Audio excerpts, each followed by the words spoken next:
Што дојдовте на овој настан. Ќе кажем накратко зошто сме собрани, што е целта на настанот и зашто сме загрижени. Бидејќи знаете како граѓаните на Република Македонија во последните години многу често и во големи количини беа изгорени од млеко, од топло млеко, и имаме право да дуваме и на нешто се вика јогурт. И затоа, меѓу другото, практично од 5 до 12 или може би од 12 до 5, 12 и 5, разговараме за теми кои што се од врвно или беа од суштинско значење за, јас би рекол, останокот на државата. Во една глобална рамка тоа се овие итните приоритети од двата извештаи на Рајхард Прибе, но во една потесна рамка денес ќе разговараме за реформата во следењето на комуникациите со повеќе или помалку специфични аспекти и да речеме условно кажано загриженост или предострожност од страна на граѓанскиот сектор. И тука пред се, покрај, да речеме, условно кажано, викотниците од граѓанскиот сектор, посебна загриженост за нас, особено за проектот кој што нарекува расправи за политиките на реформски приоритети кој што го работи институтот, е тивкоста на собранието на Република Македонија. Без разлика на сегашните конвулзии во самото собрание, отсуството на опозицијата и немањето на дебата, ние сме загрижени дека собранието понатаму и повторно не е најважното место каде што се дискутираат важните работи кои што ги засегаат граѓаните и државата. И особено оваа реформа која што требаше да биде во суштина ендогена, да е потекнува од собранието од граѓаниците да ги дискутираат реформите на квалификуван начин кога што се може. Тоа не се случува и изостанува, бидејќи како што кажавме претходно, роковите за доставување на коментари по законите завршија вчера и ние доставивме коментари, а владата веќе во понеделник има седница на која што ќе ги достави предлог законите и измените до собранието. И сега во овој процеп големо прашање колку има простор за една дебата квалификувана или јавна на оваа тема која што навистина до пред некој време суштински не засегаше. Итните реформски приоритети во суштина се бреме на власта, таа која што владеачкото мнозинство, која што треба да ги спроведе, да ги имплементира и да ги донесе. Од друга страна, опозицијата, ова е сегашната и било која понатаму, може да има само корист од тоа. Предпоставам дека тоа е јасно на сите и дека од овие реформи доколку се спроведат на добар начин, кој покрај целото граѓанство ќе има и опозицијата, бидејќи таа што е главниот чек во политичките процеси. Што се однесува до владеачкото мнозинство, тоа треба да покаже и спремност и сензибилитет и желба за еманципација од извршната власт. Зборувам пред се за владеачкото мнозинство во парламентот, за да можеме да го вратиме, ако воопшто некогаш и бил парламентот главниот локус на политичка дебата и креирање на политиките. Значи, заедно со Асоциацијата за развојни иницијативи ЗЕНИТ, Институт за европски политики ЕПИ и Фондацијата Метаморфозис направивме забелешки кои ги доставивме до ЕНЕ системот, тие може да ги видите таму. Не знам дали очекуваме некаква реакција од власта. Очекуваме барем дека ќе ги разгледаат и дека ќе влезат од тие предлози во... Да, значи очекуваме дека во текот на викендот, бидејќи загадено времето и воздухот ќе бидат повеќе дома и ќе имаат време да се посветат на некои забелешките, за да може да ги предискутираме на релативно квалификуван начин. Но како дојдовме до тука? Како дојдовме да зборуваме за темелни и сеопфатни реформи на безбедносниот сектор, особено во делот на следењето на комуникациите? Без да навлегувам во детали кои што ги знае безмалку цел свет, аферата прислушкување и така натаму, сакам само да потенцирам дека овој процес кој го води владата со помош и поддршка на специфичните знаења на МВР и особено УБК во потесна смисла, на некој начин е наметнат од надвор. Тоест потребата за реформа е наметната од широката злоупотреба на човекови права за која што сведочеше Прибе, граѓаните и другите институции кои што на некој начин се задолжени за Република Македонија. И според това процес на реформи не е ендоген, не е автохтон, според мене, за самата МВР. Тук е надворешно наметнато страна на граѓаните, во смисла на како артикулација за време на изборите, како граѓанска волја на гласачите, и од друга страна е наметнат и преку овие извештања Европската комисија прибета, тоест од така нареченото, може да нарекува меѓународна заедница. Пред се преку оној во секој смисла спектакуларен документ за Република Македонија од страна на Райхард Прибе, значи изборно за првиот и вториот извештај на Райхард Прибе. Јас мислам дека прашањето за следење на комуникациите е пред се етичко прашање, а после тоа и не се разбира со еднаква важност и политичко и правно прашање. Ова прашање на само зауздување од страна на МВР или УБК е тешко е за изведување. Бидејќи ние сме дојдени во ситуација, тоа е самата УБК и МВР, сме дојдени во ситуација да разговараме како да си ги врзе самите раце УБК, кои што претходно биле очигледно премногу одврзани. Исполнав и преска дека тоа е прашање на, замислите, на фирма која што има монопол на пазарот, во случајот УБК и прислушкувањето, се да одлучи сама да се демонополизира. Значи се лиши од самиот профит. И тоа е навистина тешко и тука треба помош. Помош од секој што е добронамерен. Од друга страна, свесни сме дека луѓето што ја прават реформата без овие врвните раководители кои што беа во претходната владеачка гарнитура, се безмалку истите. Се имаме ситуација во која што истите луѓе што до вчера на некој начин се обвинети или се осомничени дека злоупотребувале прислушкувањето, се треба да спроведат самата реформа. И во најдобра нивна волја, која што верувам дека има во овој момент, без разлика дали е наметната или самосвесно, нашата улога на некој начин е да се помогне, да се подобри таа работа. Да бидеме осигурени дека имаме сите можни чексови и баланси, за да може да оди работа во посакуваната, да имаме добробит како заедница, како држава и како граѓани. Токму затоа е важен овој надзор од страна на граѓанството и од страна на меѓународната заедница, но и парламентот. И тоа не зборувам за парламентот пред се како во потесна смисла на овие две комисии кои што се парламентарни комисии кои што се задолжени за оваа работа, туку парламентот во оваа фаза кој би требало да дискутира, да разговара на темата, дори да одбие некакви предлози од владата кои што за кои што јавноста зборува и ние зборуваме гласно, кои што мислиме дека се проблематични. И токму затоа и насловот на денешната дебата е дали се суштински или козметички промените, без да прejudicираме, затоа има прашање, не прejudicираме дали се суштински или козметички, но се обидуваме колку што можеме да придонесеме во тоа тие да бидат навистина суштински за сите. Нашите забелешки се поделени на неколку принципиални сегменти, само ќе ги нафалам, а после за не должам премногу говорниците останати ќе одидат во детали. Прво, изборот на моделот за реформа на безбедносниот сектор или во случај следењето на комуникации, како само еден дел од релативно големата обсежна реформа на безбедносниот систем. Тоа е оваа агенција ОТА, која што нас не изгледа чудно. Изгледа чудно, бидејќи самиот Прибе во извештаите, особено во вториот извештај, вели дека или имплицира дека тоа е најмалку посакуваниот модел. Од друга страна, владата го само одбра тој модел, без некоја посебна консултација или дури би рекол без никаква, да не бидеме прегруби, консултација.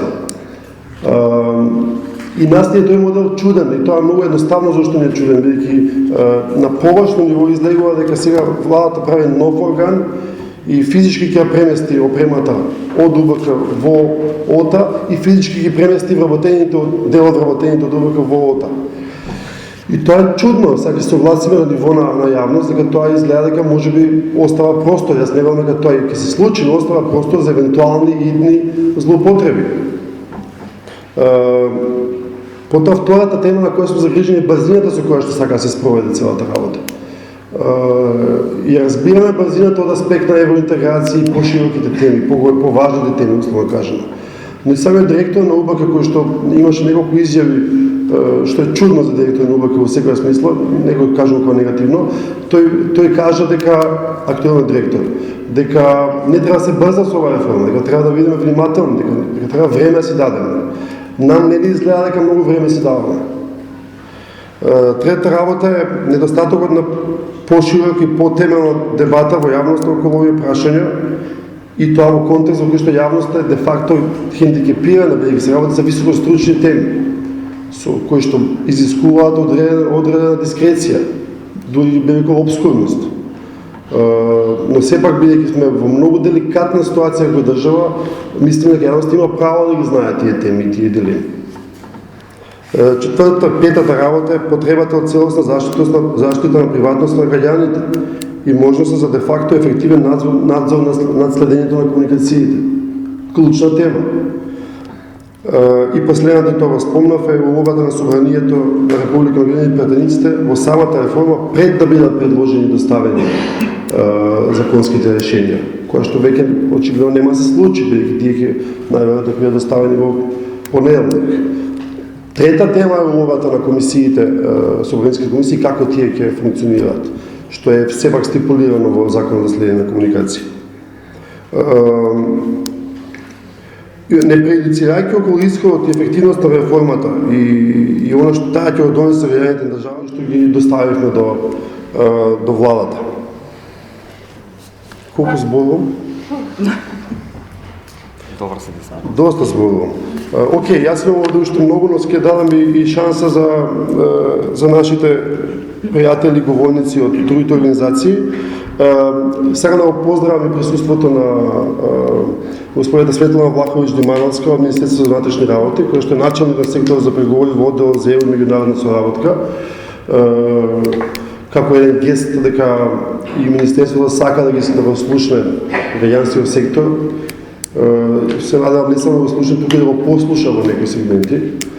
Така да и господин Димановска ќе ви остави вас простор во кое време сакате веднаш да се вклучите во некаков воед. Океј, тогаш според агендата која што јас ја немам во тука и не знам каде ми е. Имам ја. Благодарам Симонида за тоа. Според агендата ја поканувам Симонида Кацарска, директорка на Институтот за европски политики. Малце не покаже дачно крупната слика, а тоа се реформите, варањата на Европската унија и во контекст на извештајот или извештаите на Прибе. Повеќе Симонида. Благодарам, Гордан. Добар ден и од мене. И да ве поздравам од име на Институтот за европска политика, кој што за дел од вас е познат како организација која што ги следеше ревносно, го следеше неисполнувањето во Заграда со тоа не напред на критериумите и препораките од експертската група на Рајнхард Прибе и она подоцна што Европската комисија го преточи во своите итни реформски приоритети. Веројатно за дел од вас бевме многу досадни во вашите имейл адреси кога за секои 2 недели ги анализиравме до каде сме и тоест до каде не сме стигнале. Она што е важно за нас е дека Институтот за европска политика како координатор на мрежа 23, мрежа на 15 на граѓански организации, пред година и пол соработуваше со асоциацијата Зенит во рамки на проект со кој што Александар Идушко го работеа со женска акција, во кој што ги анализираа всушност техничките аспекти кои што Александар подоцна ќе ги представи во однос на прислушкувањето. Ако погледнеме назад година и пол, ако се вратиме, не беше лесен период да се одлучиме да работиме на ова прашање и беше доста храбро и од женска акција и од Александар Идушко да се посветат на ова прашање и затоа сакам тука и најпрв се заблагодарам, бидејќи да немавме оваа нивна работа од изминатите година дена, немаше да можеме толку брзо да прореагираме на овие законски измени. Ова го споменувам бидејќи очигледно доколку сме требале толку брзо да реагираме, имаме проблем со процесот во кој што се дискутираат од овие решенија и се надеваме дека ова е едно од прашањата, поврзувајќи се со она што Гордан го споменуваше, ќе можеме да го поправиме. Во однос на дискусијата која што ќе се отвори по однос на овие законски решенија, како од страна на владата, меѓутоа и да ги видиме останатите недели како парламентот учествува во дискусијата за реформата на безбедносните служби. Ова прашање заедно со стратегијата на правосудството и стратегијата за реформата на јавната администрација станаа трите клучни прашања кои што нам Европската комисија ни ги постави како приоритети за наредните 6 месеци, односно до април. И поради тоа е веројатно и потребата да се брза на истите, но јас веројатно сум си досад на себе си водила од моите изјави во кои што и од јуни велам дека за овие клучни прашања нам не треба време да се погледнеме во огледалото, да се процениме каде стоиме, особено бидејќи Европската комисија сама по себе модели во овие области нема. Ниту имаат европските земји, ниту имаат земјите членки на Европската унија. Има нешто што се го класификуваме како најдобри практики, иако јас би била скептична и тоа да го прифатам во однос на дел од овие области, бидејќи ова е всушност прашање на поставување на баланс во системот и функционирање на целиот систем на спреги и кочници помеѓу екзекутивата, односно тука помеѓу управата, надзорните тела над управата, пред се тука мислам и на парламентарните комисии и независните тела кои треба да следат голем дел од примената на овие прописи. Нас Европската комисија минатата година не класифицираше како држава која што е заробена од екзекутивата или заробена држава, дали политичките партии или екзекутивата, тука постои дебата помеѓу ПРИБЕ и Европската комисија, тие се сложуваат кој точно е заробен државата. Меѓутоа, она што е важно е дека го имаме овој проблем. Поради што значењето на парламентот, кој што претходно Гордан го спомена како клучното тело во кое треба да се водат овие дискусии, е несомнено. Од наш аспект како институт кој што работи на пристапувањето на Република Македонија во ЕУ, она што е исклучително важно е дека по извештајот на Райнхард Прибе во 2015 година за прв пат надзорот на безбедносните служби комисијата го врати во својот редовен извештај за напредок во политичките критериуми.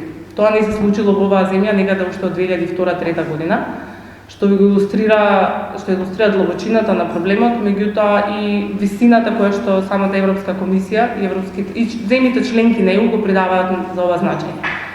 Од изминатите 2 години нашите контакти со голем број на и представници на земјите членки во различни дискусии, можеме да кажеме дека постои разочараност од реформите во правосудството, меѓутоа прислушкувањето всушност ја поткопа довербата која Република Македонија ја има кај своите партнери надвор и во сојузниците, и тука истата форма на грижа која што во однос на довербата кон државата, која што ја имаме од ЕУ, постои и во НАТО.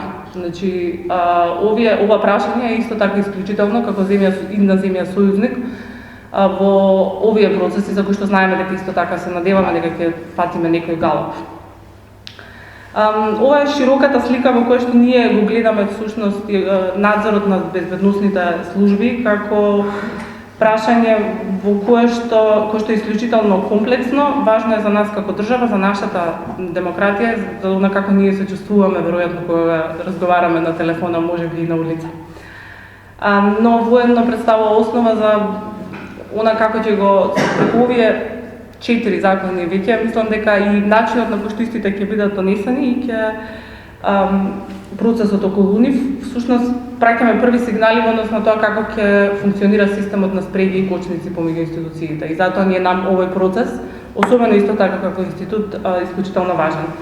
Она што се клучните дилеми, бидејќи тоа е дел од нашата сесија за нас како институт, се всушност брзањето и наспроти квалитетот на опциите, бидејќи цениме дека дискусијата за опциите требаше да се случи порано, иако постои потребата да се делува брзо, кој што несомнено е натовар на владата, но тоа не смее да биде по цена на затворање на процесот, бидејќи во својата изјава позади напоменав дека всушност и успехот на самиот механизам за надзор ќе зависи од учеството на опозицијата, бидејќи со комисиите председава таа, поради што значи овој консензус, веројатно изборот консензус не е најдобар, барем минимум заеднички именител на тоа како би требало да се пристапи, кон прашањето треба да постои помеѓу многу поширок круг на чинители, надвор од самото министерство, односно од владата.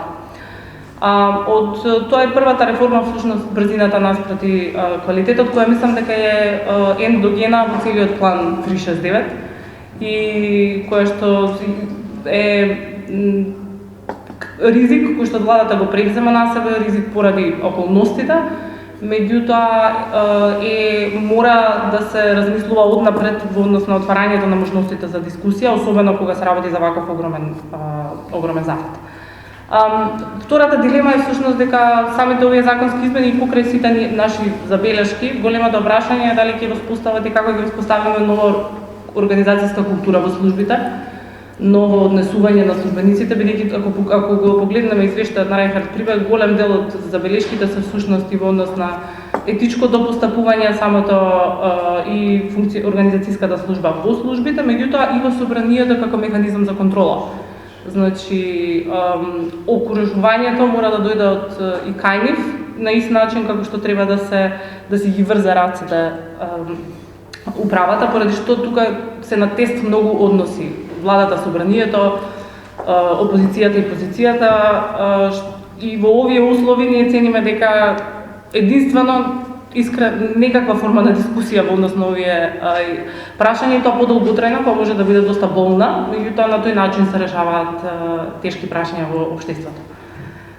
Третата дилема која што ние ја имаме, тоа е пошироко прашање на европската интеграција, се проблемот на нови институции. Значи, ние од една страна, значи, честопати како некој што има некој искуство поранешно, не толку кратко како државен службеник, поради тешкотиите на реформирање на тековните модели, ние често пати ја бираме оваа опција на нова институција, дури и кога не мораме, поради во процесот на ЕУ. И тие сами по себе, како што ни укажува искуството, не се решение. Значи, не значи ако ја формираме новата институција, дека таа само по себе ќе биде независна, и меѓутоа тоа е прашање кој што ќе видиме како ќе функционира после некое време. Иако во моментот независноста која што ја обезбедува законот на оваа институција не е идеална. Значи, не се идеални ни предусловите за да истата прерасне во таков технички центар за кој што се има очекување дека ќе биде. Поврзано со ова, четвртата дилема е всушност да имаме дека денеска сме тука, бидејќи ние сме свесни дека мора да бидеме будни со овие прашања, и дека дури да го имаме на хартија, дури најидеалниот модел кој што би Европската комисија би рекла, и веројатно и Райнхард Прибе самиот дека е идеален, секогаш можноста за злоупотреба постои down the road, што би рекле. И поради тоа мораме да бидеме ние будни, меѓутоа исто така ја признаваме, и тоа со Гордан го разговаравме, дека контролата дури и од страна на граѓански совет не е само по себе гаранција за ништо, бидејќи сме видели искуство од другите земји во кои што истата не била најидеалното решение. И со ова сакаме да укажеме дека јас сакам да укажам дека всушност ние мора и кој било решение да го примениме, ќе мора будно да следиме како се применува, и затоа ни е многу важна оваа парламентарна дискусија и парламентарна. Условно кажано, техничко-суштинскиот дел од дебатата, тоа е заштита на приватноста на граѓаните. Значи, Александар Николов од Асоцијација за развојни иницијативи Зенит и Илијана Пецова Илиевска од Фундацијата Метаморфозиски ни одговарат на трите зошто прашања. Тоа е зошто ота и зошто ота.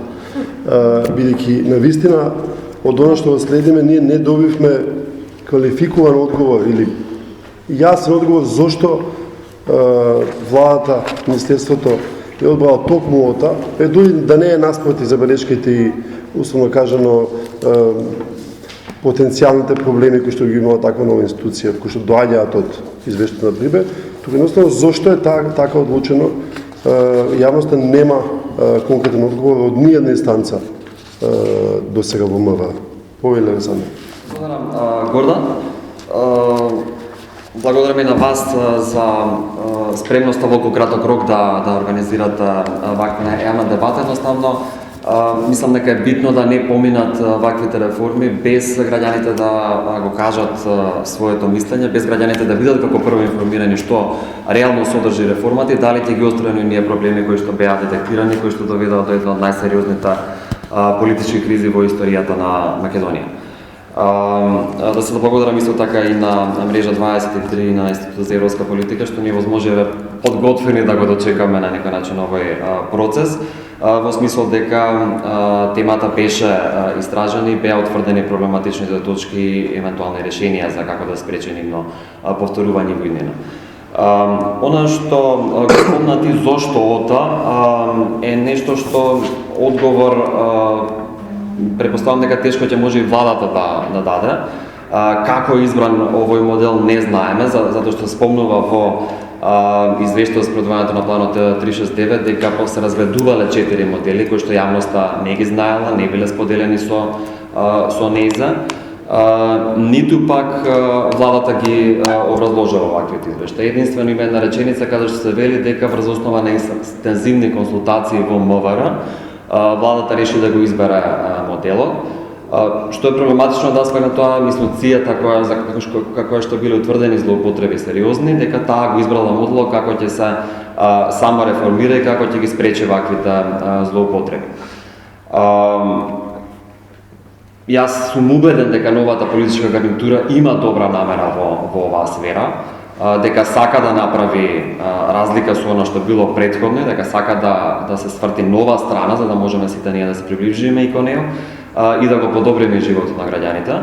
Меѓутоа се плашам дека постои некаква инерција во самите институции, како што спомна Гордан, тие се вработени во УБК кои што биле вклучени исто така во злоупотребите, тие се истите вработени во МВР кои што веројатно и биле свесни за таквите злоупотреби. Не сакам да ме разбере погрешно представничката од Министерството. Мило ми е што има представник тука од Министерството, меѓутоа мораме да бидеме критични зашто и Министерството и владата не најде сили да не вклучи многу порано во процесот и при изборот на моделот и при подготовката на нацрт законските решенија. Значи има една доста широка работна група формирана каде што нема ниту еден представник од Сдружение на граѓани кој што работело во оваа сфера. Она што во однос на ОТА за нас е проблематично е што се сомневаме дека одговара на барањата на Европската унија.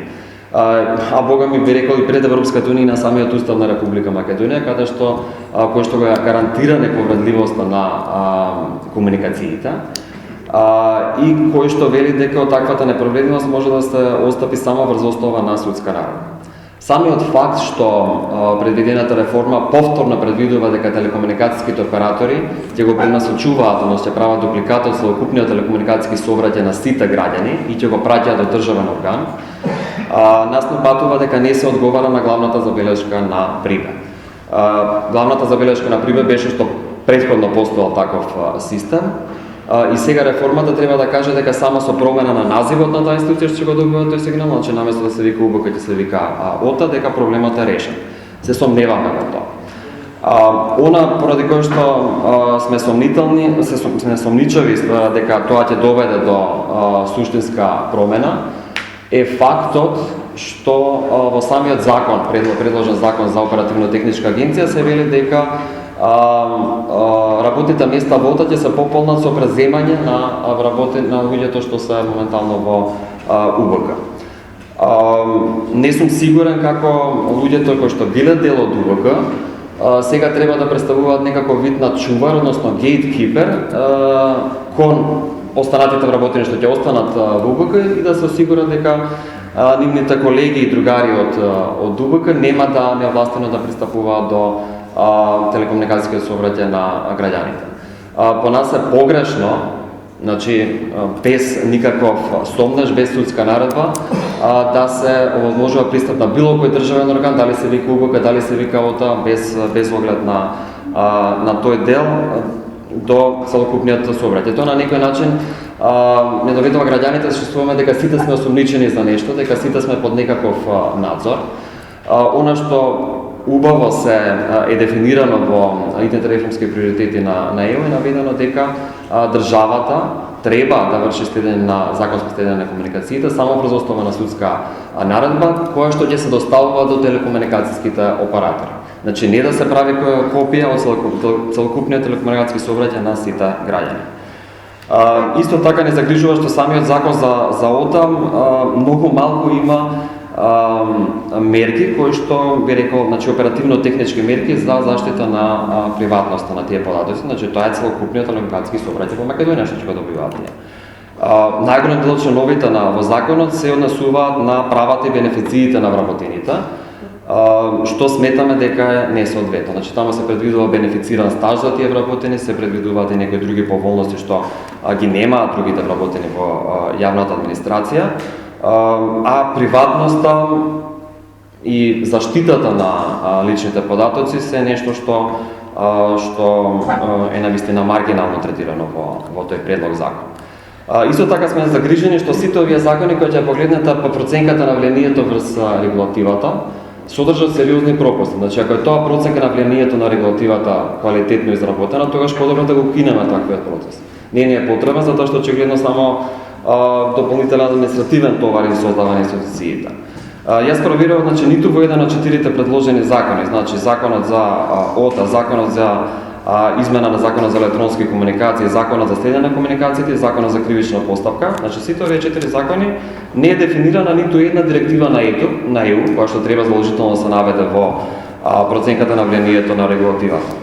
Како ние ќе се согласуваме со правото на ЕУ во оваа сфера? Значи, ако ЕУ од нас ја бара ваквата реформа, а ние не сме успеале ниту една директива и регулатива на ЕУ релевантна да идентификуваме и да ја вградиме во законските решенија. Значи, тоа мислам дека сериозен пропуст, може би се должи на брзањето да се исполнат барањата за итни реформи, меѓутоа е недопустливо институциите во овој период, значи од јули до сега, да не ги идентификуваат барем директивите, а да не изборат да ги градат во законските решенија. Значи, тука постојат и регулативи што се однесуваат на заштита на личните податоци, постои директива што се однесува на заштита на лични податоци при во кривичното гонење. Постои и најавена нова регулатива за приватност на Европската унија, каде чисто нацрт текст е објавен веќе година дена берег. Од тука исто така она што не загрижува во проценката на влијанието на регулативата е оној дел во извештајот каде што треба да се наведе консултациите што се спроведени со засегнатите страни. Во два од тие закони, значи во законот за ОТА и во законот за кривична постапка, е наведено дека се консултирани други државни органи. Извинете, суштината на проценката на влијанието на регулативата не е само државните органи меѓу себе да се дебатираат за предлозаконските решенија. Суштината е за засегнатите страни да се дискутира. Тоа не е само државните органи, значи тоа се граѓаните, тоа се граѓанските организации, тоа е академската јавност, тоа е стручната јавност. Од тука сметаме дека проценката на влијание на регулативата реално не е направена. Во оние сегменти во извештајот каде треба да се наведе кои мислења на засегнатите страни се вградени или се одбиени да се даде предложение, извештаите се штури. Или нема ништо, или е дадена една реченица која што ништо не кажува, например, во законот за измена на законот за електронски комуникации, дека се консултира на засегнатите страни. Ја видите, ја пратам оваа сфера, па не сум информиран дека било кога Министерството организирало дебата на оваа тема и не консултирало нас за она што сака да го гради во законот. Понатаму да продолжаме и со конкретните законски решенија. Во законот за ОТА, меѓу другото, се предвидува дека ќе се преземат од 30 до 50 луѓе од ДУБК кои што би биле понатаму вработени во ОТА. Ако е надлежноста на оваа нова агенција само од преземениот телекомуникацијски сообраќај на граѓаните, да постапува по судски наредби, значи кои за конкретни линии да го препраќа тој телекомуникацијските конкретни лица за нивни линии телефонски, да го препраќа тој сообраќај до останатите органи што се вклучени во системот за следење на комуникациите, е дискутабилно што би правеле 50 на луѓе. Пренасочувањето електронско, значи тоа не е некаков трудоинтензивен процес за да бара толкова број на вработени, а ако се погледнате извештаите од јавното обвинителство за тоа колку лица се следени законски изминативе години, таа бројка се варира од негде 200 и кусур до нешто под 400 лица. За толку мал обем на законско следење на граѓаните не ми е едноставно објаснимо што би правеле 50 лица во новата агенција. Едноставно се остава сомнеш кај нас, или сомнеш за дека има некакви други действија што ќе ги врши таа агенција, или сомнеш можеби дека ќе имаме уште една институција каде што ќе има превработеност. Од друга страна, веќе кога претходно ги спомнав директивите, да се осврнам и на правото на ЕУ во сферата на заштита на приватноста во електронските комуникации. Уште кога беше донесен нашиот закон за електронски комуникации, значи верзијата од 2014 година, истата година имаше пресуда Европскиот суд на правдата, со која што се укина директивата техничките детали на реформата, спомна дека метаподатоци се податоците за тоа со кого разговараме, во кој временски период, со кој начин на комуникација, од која локација и со каков уред. Од прилика, за да илустрирам колку се инвазивни ваквите податоци, значи преку метаподатоците вие буквално можете да следите каде некој се движи со неговиот мобилен телефон. Значи, според истражувања што се направени во Германија со податоци што ги собира Deutsche Telekom, 80% од времето луѓето може физички да следат каде се движат и каде се со помош на овие метаподатоци. Кога ќе спои тоа со податоците за тоа со кого комуницираат луѓето, вие градите прилично детална слика за социјалниот живот, за навиките на луѓето, за тоа каде се движат секојдневно, со кого комуницираат меѓу другото, и може да добиете, ако го споредите тоа и со некои други податоци што се достапни за тие лица, да добиете многу поцелосна слика него кога правите физичко следење на граѓаните. Од тука сметаме дека е навистина лошо решение што владата не постапува по новините во оваа сфера, значи пресудата на Европскиот суд на правдата, со која што се укинато за ваквото задржување на податоци за сите граѓани, за сите нивни телекомуникации. Кај нас во моментот тоа се врши за период од 12 години, 12 месеци. Што операторите ги здржуваат овие податоци и ги даваат на располагање на овластените служби врз основа на доставена документација. Од тука во еден од предложите што ги даваме во материјалите што ги доставиме преку системот ЕНЕР е да се укинат ваквите одредби за задржување на податоци на сите граѓани. Повторно Европскиот суд на правдата има во декември 2016 година постапувано по сличен ваков закон за задржување на податоци во Шведска и повторно ја потврдува својата одлука и вели дека не може за сите граѓани да се прави вакво задржување, дека тоа е непропорционално нарушување на приватноста. Европскиот суд на правдата смета дека задржување на податоци може да се врши само за конкретно таргетирани лица врз основа на претходна постапка пред судска постапка, каде што ќе може да се документира дека постои некаков сомнеж за тие лица, дека се вклучени можеби во некакво кривично дело или дека планираат кривично дело. Понатаму, она што исто така проблематично е што пристап до ваквите метаподатоци уште повеќе се олеснува системот како може да пристапа службите, значи во понуденото законско решение во Законот за следење на комуникациите се вели дека може и без не само без судска наредба, него и без барање од јавната опинија службите да пристапат до овие податоци, доколку се работи за прашање на безбедноста.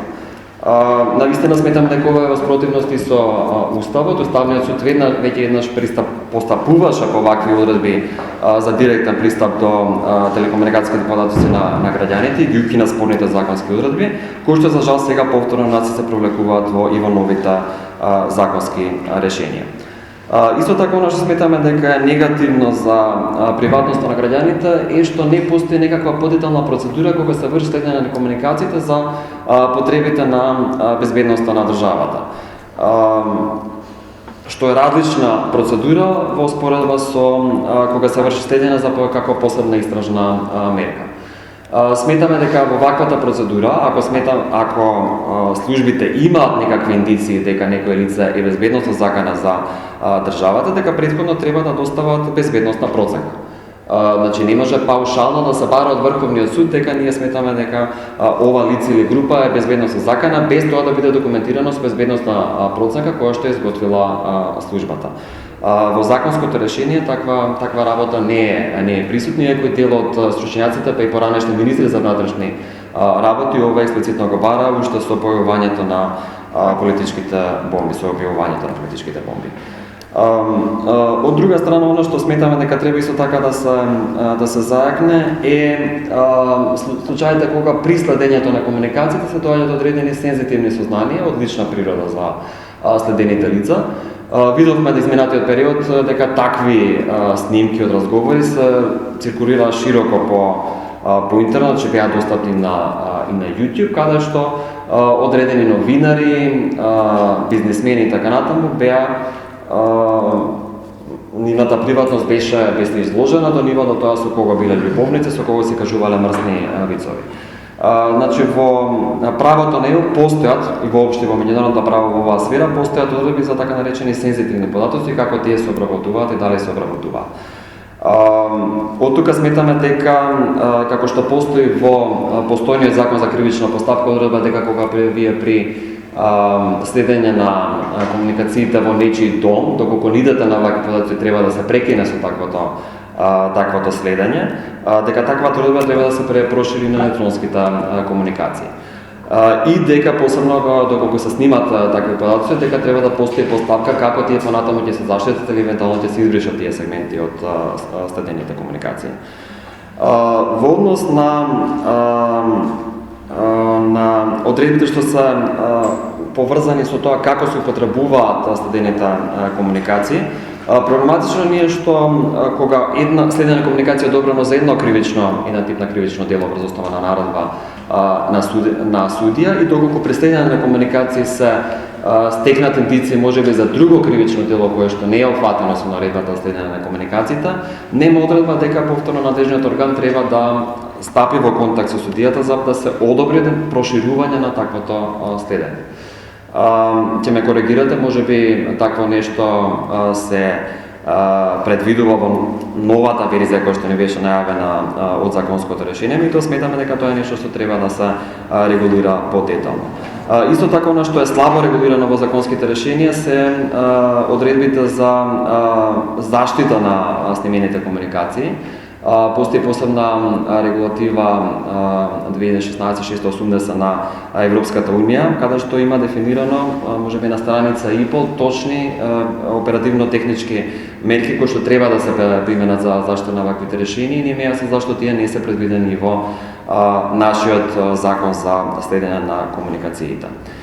Понатаму кога се зборува во делот на законот за уништување, односно ништање на снимените комуникации, не е утврдена никаква подетална постапка, значи не е предвидено комисиско ништење, не е предвидено дека ќе се уништат сите примероци и копии од следените комуникации. Иако такво нешто постоеше во Законот за следење на комуникации пред да се направат измените од 2012 година, каде се велеше дека нема да се уништи само примерокот од снимените комуникации со кој што располага јавното обвинителство или можеби некој друго од вклучените служби, туку дека ќе се уништи, таква беше формулацијата и оригиналот кој што постои кај УБК. Така да сметаме дека ова прашање на ништењето на податоците, известувањето за таквото ништење треба подетално да се уреди. И исто така сметаме дека граѓаните треба да имаат право да знаат дека биле следени во моментот кога следењето ќе прекине и кога нема да има опасност по кривичната постапка.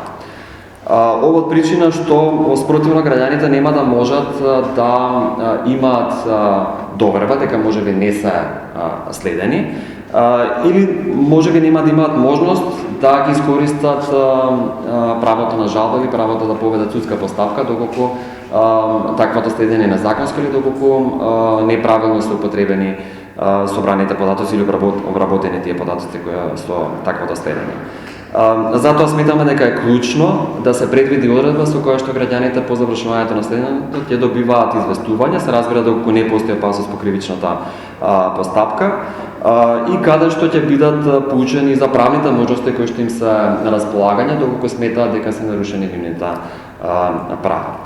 Јас суда ќе запремам, ако можам веројатно уште едно два да зборува. И ќе поканам Лиля да продолжи во делот на заштита на приватноста, кои се проблемите кои што ги имаме. Се приклучивме неодамна, благодарам за поканата. Оно што сакаме да го потенцираме од наша страна е дека не гледаме на вистина кога вие реплицирате еден проблем, дека го решавате првичниот проблем, односно формирањето на новата агенција, като со Законот за оперативно-техничка агенција, всушност нема да ги реши проблемите кои што веќе постојат. Прво и основно суштинско прашање веќе се дефинира како агенција која што ќе биде самостоен и независен државен орган, а всушност ќе биде финансирана од буџет на РМ. И второ прашање е како и на кој начин ќе се именува директорот на оваа агенција и од кого, што е всушност двете суштински прашања за вие да дефинирате дека една агенција постои како самостоен и независен државен орган. Тоа најкратко и најопсежно во исто време. Мислам дека колегите веќе ги споменаа суштинските прашања од делот на постапката, методологиите и контролните механизми. Оно што секако го поддржуваме дека собранието на вистина треба да има поголема улога и влијание во вршење на надзор, односно следење на спроведувањето на мерките, меѓутоа дали ќе имаме извештаи од овие собраниски надзори, на кој начин ќе бидат формулирани, дали ќе има темплети, односно образци, кои информации и податоци ќе се содржат во овие извештаи, кој ќе ги добива овие извештаи, каде ќе бидат објавувани, дали граѓаните ќе имаат пристап, или сите граѓани или одредена група на граѓани, бидејќи некој ќе треба да ги контролира и оние што контролираат. Во исто време, дали е подготвена методологија за оние членови на Собраниска комисија кои што ќе бидат вклучени во оваа комисија за следење, бидејќи доколку се менуваат, се менуваат овие членови на барање на одредени политички партии и групи, тогаш тоа е проблем во однос на градење на капацитети на луѓето кои што ќе бидат најдени. Меѓутоа, доколку има однапред утврдена методологија за вршење на надзор, тогаш ќе има и постапки кои што ќе треба да се следат и одговорност дали некој во доволно разумен временски рок успел нели да ја следи оваа методологија или не и зошто не.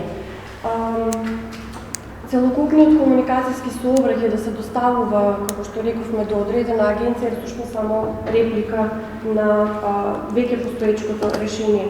Оно што ние го предлагаме како идеја за дискусија и за можност за решавање на овие предизвици кои што ги имаме во изминатиот период, всушност е кој што е лице за контакт помеѓу Министерството за внатрешни работи и помеѓу Комисијата за слободен пристап до информација од јавен карактер и заштита на личните податоци. Зошто? Затоа што добива информација кога едно лице е следено, односно дента кога се доставува, кога има судска наредба за едно лице дека е овозможено следење, тогаш тоа барање се регистрира и во, да речеме, релевантен орган кај нас во Дирекцијата за заштита на личните податоци. Сметавме дека на овој начин може да продолжиме со дискусијата и со дебатата, односно со развивање на идејата како тоа да го вклучиме системски кај нас, односно да испочитуваме приватноста, правото на приватност на секој граѓанин, вклучувањето на Народниот правобранител и Дирекцијата за заштита на личните податоци во овој круг на институции би било едно од предизвиците, бидејќи сметавме дека кога секој ќе има парче од информацијата, а никој ќе ја нема цела, ризикот за злоупотреба на приватноста на граѓаните и од она што се случува во изминатиот период ќе биде многу намален. Идејата да бидеме мозаик од информации всушност ќе придонесе кон намалување на степенот на ризик. Кога, например, Дирекцијата за заштита на личните податоци ќе добива информација од Министерството за внатрешни работи дека е овозможено судско барање, односно има судска наредба за лице, без да ги дознае содржината и причините за следењето за барањето за следење на тоа лице, се разбира јавното обвинителство, односно судот ќе има можност да дознае кои се причините, како што ги досега впрочем, да знае кои се причините зашто се бараат тие мерки, воспоставување на тие мерки и Народниот правобранител кој што пак ќе добива оценка и мислење од Дирекцијата за заштита на личните податоци за тоа барање, за тоа конкретно барање дали и на кој начин влие на приватноста на граѓанинот кој што е опфатен во барањето. Барањето може да биде за лица или за лица, независно на оценката ќе се однесува кон барањето. Во таа насока размислувавме малку подалеку, малку пошироко, без нели воопште да речем малку можеби фантазерски на некој начин, дека можеби ќе може да подготвиме заедно методологија како да се подготват тие оценки за влијание на приватноста на граѓаните, чии барања за следење на примерки се веќе одобрени, со тоа што Народниот правобранител ќе има само оценката. Народниот правобранител ќе информира нас, граѓаните, општата јавност, дали оценката се зголемува на годишно ниво по основ на број на лица, на граѓани кои што се вклучени во следењето, значи без да има информација воопшто ниту за содржината, ниту за лицата, ниту за активностите на МОБАР, ниту за воопшто акциите кои што се спроведуваат или кои што се побарани од страна на Министерството за внатрешни работи во целта на критичната пријава до јавното обвинителство. Значи, некој мозаик од институции со тоа што системски ќе биде предложено решение да се следи од една страна доколку се зголеми оценката, ќе се зголемува на годишно ниво, доколку Министерството за внатрешни работи би барало продолжение на тие 12 месеци колку што трае засега вкупниот рок, колку што може да трае периодот за следење. Значи, да се зголемува оценката на годишно ниво и доколку се зголемуваат тие оценки и доколку се зголемуваат барањата, односно броевите на барања доставени, тогаш ќе знаеме дека алармантна ни е ситуацијата, без да ја знаеме содржината на материјалите, без да знаеме за кои лица станува збор, без да знаеме воопшто за какви оперативни акции станува збор воопшто во Министерството за внатрешни работи. Значи, ова е нешто што начално го дискутиравме како можно решение, пак велам, за дискусија, бидејќи сепак треба да се консултираат институциите и да се направи напор, иако ова нели сето не постои како законска надлежност на сите овие институции кои што се споменати, меѓутоа да се направи напор, да се дојде до заедничко решение, бидејќи го поздравуваме и напорот да се реши во најбрз можен рок во планот 369 како мерка која што е важна за сите нас. И на крај известувањето да спомна, не сакам да се надополнувам малку повеќе за да го слушнам мислењето на Министерството за внатрешни работи. Да, новата регулатива за заштита на личните податоци, која што ќе се применува од мај 2018 година, воопшто навистина треба да се запрашаме како и на кој начин ние ќе го исполнуваме барањето на европската регулатива, доследно да ги информираме граѓаните кога некои лични податоци се обработуваат за нив, а кога граѓанинот има право според регулативата да достави барање, дали и во која мерка, кога, во кој период и за која цел одредени лични податоци биле обработувани од страна на контролорот, да во случај зборуваме за Министерството за внатрешни работи како контролор согласно терминологијата на Законот за заштита на личните податоци. А да не речем пак дека дополнителни проблеми кои тоа може да настанат, дефинирање на контролори, обработувачи, меѓутоа да не навлегувам малку подлабоко, мислам дека добравме до некое можно решение, се со цел испочитување на правото на приватност, демократското владење и како и на кој начин општата јавност ќе добива информација за тоа во државата воопшто, дали се следени одредени лица, нели како бројка, колку, дали таа оценка се зголемува на годишно ниво, значи дали проценката за влијанието на приватност, тоа е посебна методологија, прави се импакт асесмент на годишно ниво како оценка се зголемува во државата. Дали тоа значи и има МВР оправдување дека да, многу поголем број акции и активности има во текувниот период. Нели? Има начини како тоа да се оправда во оперативна смисла, а од друга страна и општата јавност сепак да знае, бидејќи имаме право да бидеме информирани.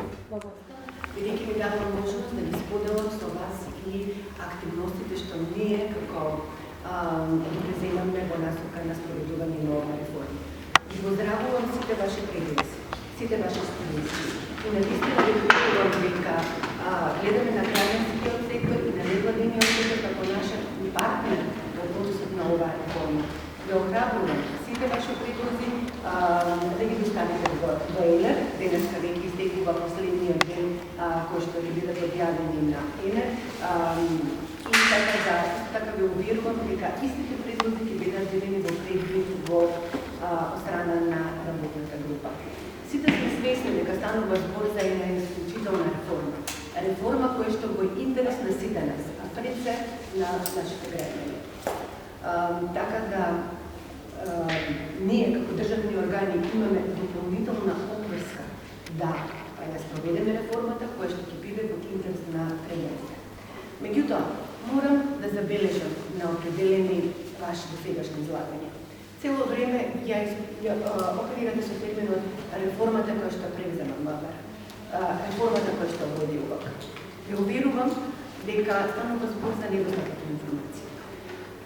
Податоците се јавни. Можете да ја најдете објавена во службен вестник, одлуката на владата на Македонија, со која што е формирана работна група, која што треба да го изготви проектниот план, реформскиот план и да ја следи неговата имплементација. Ако погледате, значи во тој јавен достапен документ, членови на таа работна група не се единствено МВР и тоа не беше нашата цел. Тука се представници Царинската управа, Финансовата полиција, Министерството за одбрана, Министерството за правда. И оно што господин Николов претходно мислам дека го спомнавте, сакам да ви коригирам. Тука со рамо на нас се представниците на Дирекцијата на заштита на лични податоци, представниците на Дирекцијата за класифицирани информации, представници од Канцеларијата на Народниот правобранител. Исто така, тука во таа работна група, дозволете да спомнувам, читувам дека вие имате своје обраќање. Тука се истакнати професори, представници на научната јавност и она што сакам да го истакнам како особено значајно, што сакам може да го погледате во документот кој што е објавен во одлуката на владата што објавена во службен вестник. Тука се и представници од двете собраниски комисии, од Комисијата за надзор на промената на посебната истражна мерка на комуникации, во кој што се имаме представници од опозицијата, како и представници од Комисијата за надзор над правата за безбедност и контрол. Така да станува збор за една широка работна група. Што е задачата на оваа работна група? Не е само да ги изготвиме законите и да следиме имплементацијата. Нашата крајна цел е да се воспостави систем кој што ќе гарантира пред се основните начала, а тоа е заштита на човековите слободи и права и следење на комуникација, господин Николов, само во основа на определена наредба со властни закон. Ова наша, тоа не е декларативна заложба. Ова се принципи кои што може да ги видите и во самиот текст на Законот за слободна комуникација. И оно што особено сакам да го кажам, цело време зборуваме за извештајот на Прибер. И морам да применам дека имаме различни интерпретации што Прибер рекол, дали во првиот или во вториот извештај. Исто така морам да бидам искрен со себе, дали навистина го толкуваме и го интерпретираме во вистинска насока, за да избегнеме оваква, како да ви кажам, нејаснотеност во интерпретација и погрешна интерпретација. Поканивме господинот Маурицо Бренес. Тој е експерт на Европската комисија, меѓутоа, оно што сакам експлицитно да го потенцирам, тој беше член на работната група на Прибер. И цела недела господинот Маурицио е заедно со нас и всушност така да уште ги имаме финализирани текстовите и заедно со него ги разгледаме препорака по препорака од неговиот извештај и господин Николов повтора ќе се навратам на вашите директиви. Имаме во преглед и заедно со него ги разгледувавме сите директиви, вклучувајќи ја и директивата за заштита на лични податоци кои што го вазани на разгледување. Така да, навистина се радувам што за себе покрај широкиот круг на представници од сите државни институции имавме и експерт кој што е длабоко наврзан во оваа проблематика, меѓународен, интернационален експерт, на групата на високи експерти предводена од господинот Прибер. Нашата цел не е да направиме реформа од така што ќе ги префрлиме сите наши работени. Ние сме свесни дека ние процесот на контрола, супервизија од Европската комисија и понатаму ќе продолжи. Супервизијата од Европската комисија не завршува во овој момент, туку напротив. Свесни сме дека понатаму ќе продолжи. И од тие причини не сме трајни решенија кои што ќе бидат на краток рок. Споменавте, ќе се обидам да одговорам на повеќето од ваши прашања, меѓутоа ќе сетете ако нешто заборавам. Споменавте дека многу брзо се спроведуваат реформи. Од мој аспект, од наш аспект, овој процес започна 2016 година, кога заедно со ДИК, под раководство на ДИК, се направи една детална анализа, не на МВР. МВР беше само еден од институции. Се правеше детална анализа на сите овластени органи за следна комуникација. Значи тоа МВР е само еден сегмент. Тука е царинската, финансовата полиција, Министерството за одбрана. Каде што се направи анализа како на работните процеси, кои се процеси на работа во овие институции, кои се човечките ресурси, кои се финансиските ресурси на овие институции, каде се тие основните проблеми.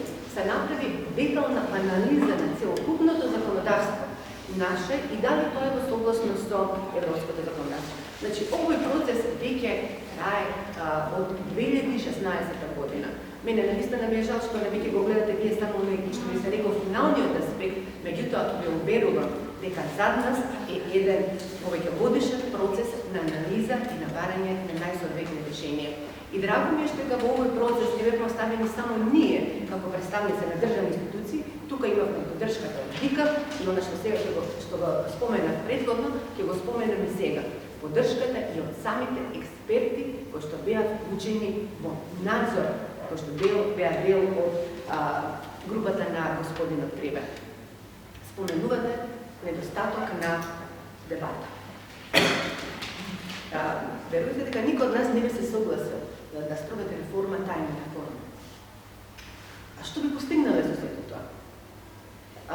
Драго ми е што гледам тука познати луѓе, представници на невладините организации, кои што може да потврдат дека досега беа организирани бројни состаноци со граѓански невладини организации, со операторите, со експертите, на кои што сакавме да го слушнеме нивното размислување.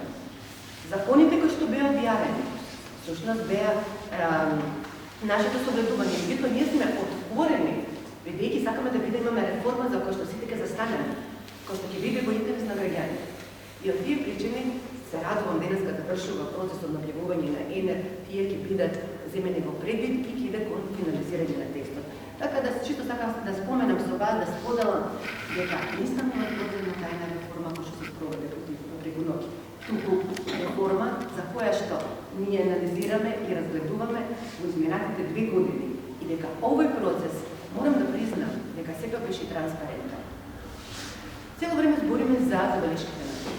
Меѓутоа, да ги погледнеме, Прибер, самиот во првиот извештај, кажува дека целиот овој скандал немаше да се склучи ако собраниската контрола функционираше. И мислам дека еден од најголемите придобивки на новиот закон за следна комуникација е тоа што всушност имаме целосно исполнување на препораките на Прибер. Прибер во својот извештај покажува дека препорачува дека комисијата треба да врши надзор без претходна најава, на редовна основа, потоа да без и во случај кога има отсуство на множество на гласови, дека безбедносниот сертификат не треба да биде пречка за тие да го направат надзор, ако го погледнете закон.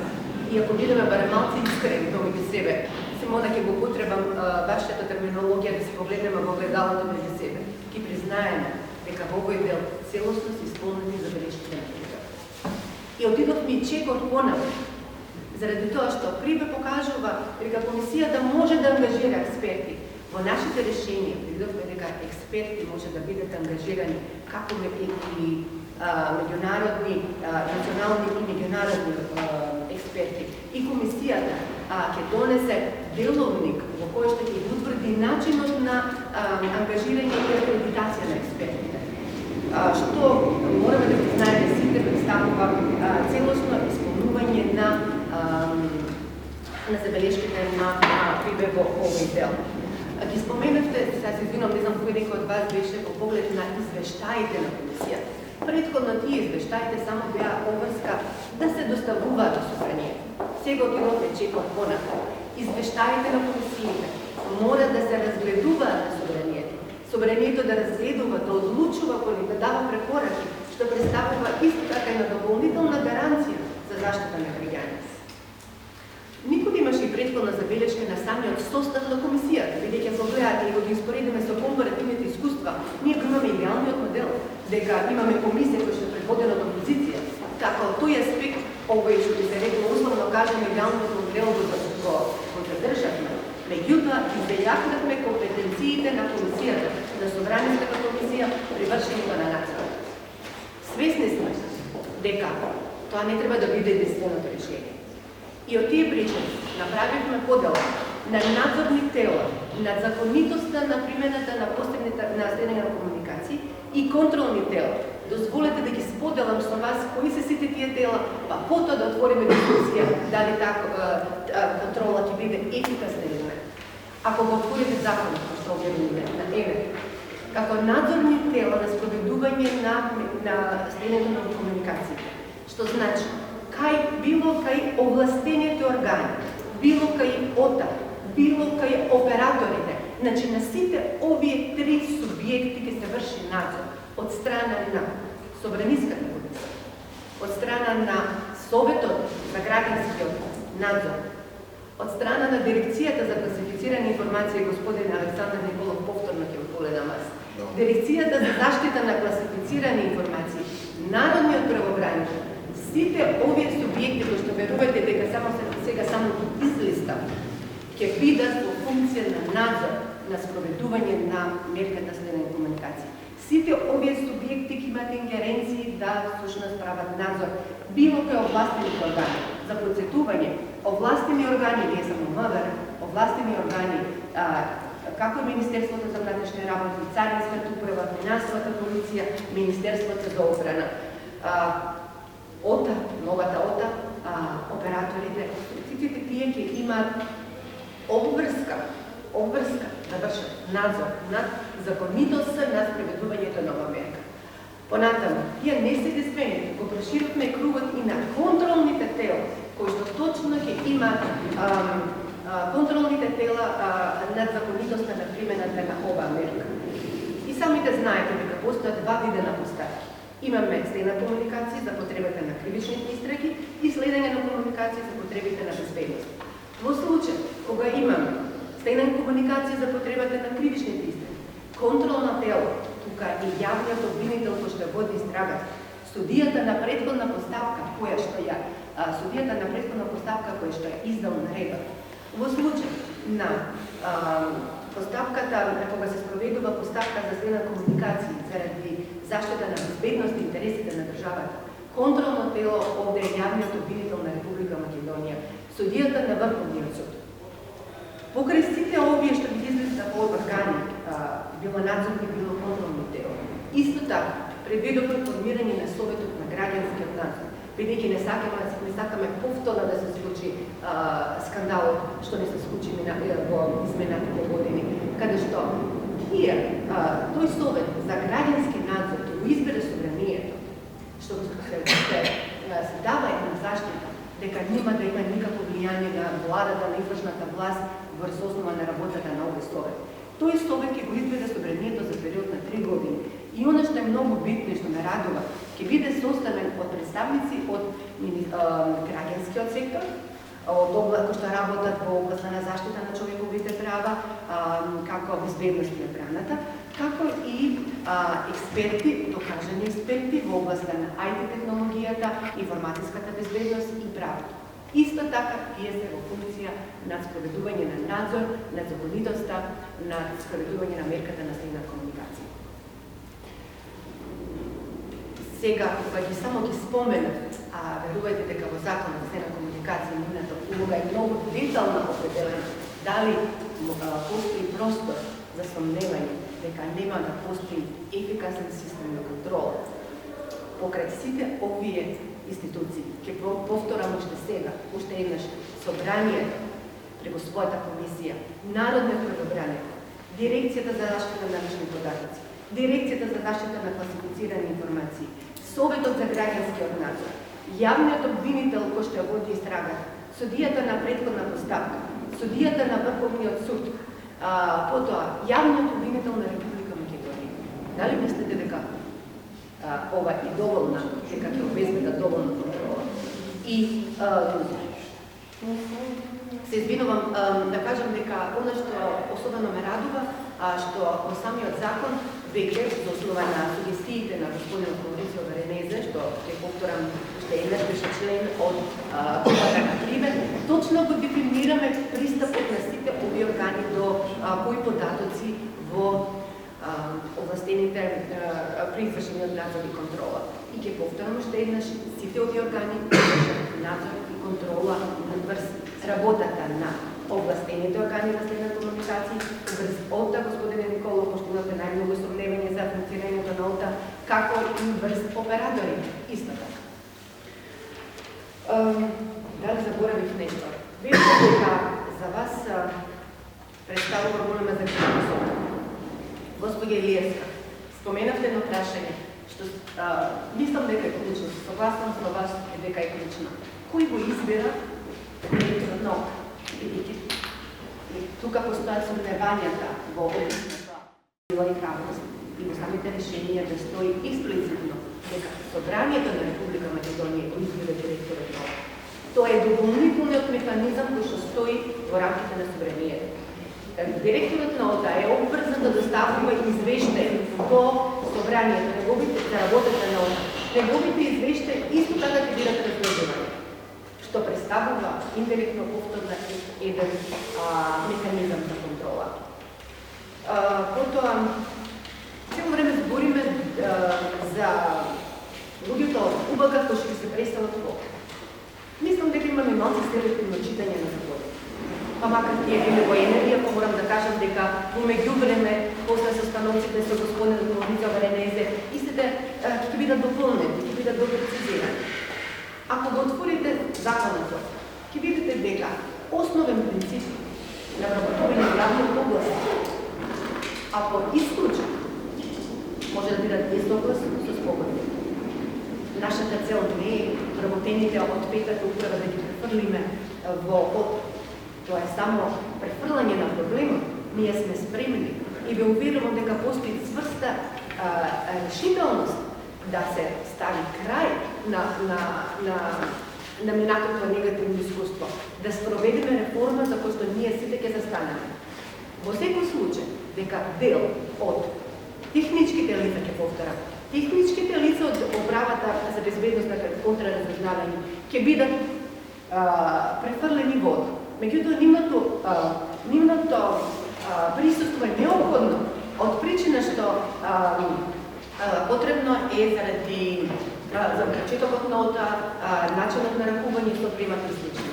Меѓутоа, спомнав на почетокот, ние сме свесни дека контрола и од Европската комисија, од граѓанскиот сектор и понатаму ги продолжи и да обрабрува, значи по воспоставувањето на ОТА, да не ги заборавиме овие јавни дискусии, да не го заборавиме вашиот интерес, отворени сме и слободно да видите во која насока ќе се одвиваат работите. Повторувам, нашата цел не е петата управа да се префрли таму, а тоа ќе докажеме со периодот кој што следи пред нас. Законите ќе се првиот чек. Законите се неопходна предпоставка за да почне реформскиот процес. Тие се уште се финализираат. И самите видовте на ЕМЕ станува збор за еден пакет на закони. Тоа е законот за електронски комуникации, кој што е комплетно нов, законот за оперативно-техничката агенција, пат нов, измена на закон за кривична поставка, измена на законот за електронски комуникации и измена на законот за безбедност на класифицираните информации. Заборавив да кажам дека во една од забелешките на Криве во поглед на собранијскиот надзор беше дека безбедниот сертификат не треба да биде политичка, да се собранијската комисија употребува зборот да го изврши надзор. Ние отидовме понапред во самата измена на законот за класифицирани информации. Предвидовме експлицитна одредба дека безбедниот сертификат Sad, sigurno, moramo da budeme svesni. Доколку постојат услови за негово издавање. Да не забораваме законската процедура и условите за издавање на везен сертификат. Мора да се издаде во околу 30 дена. Меѓутоа, не само за Собраниската комисија, туку за сите лица кои што се вклучени во надзорното тело. Значи да не постои никаква пречка, jer настојуваме да елиминираме било каква пречка за да можат овластените органи, што предходно ги спомнав, а се доста големи на број, да го спроведат ефикасно, ефективно надзор и за тоа да понесат својот нешто. Дали заборев нешто? Само за почеток би кажал во однос на тоа што ние мислевме кога рековме дека немаше инклузивен процес. Јас лично учествував на 2 состаноци кои што беа одржани во Министерството за внатрешни работи заедно со представници на работната група, но ние бевме повикани само откако моделот веќе беше избран и одлуката беше донесена на влада. И мислам дека и после тоа и самата комисија беше формирана, а не при самиот избор на модел што беше и нашата основна критика.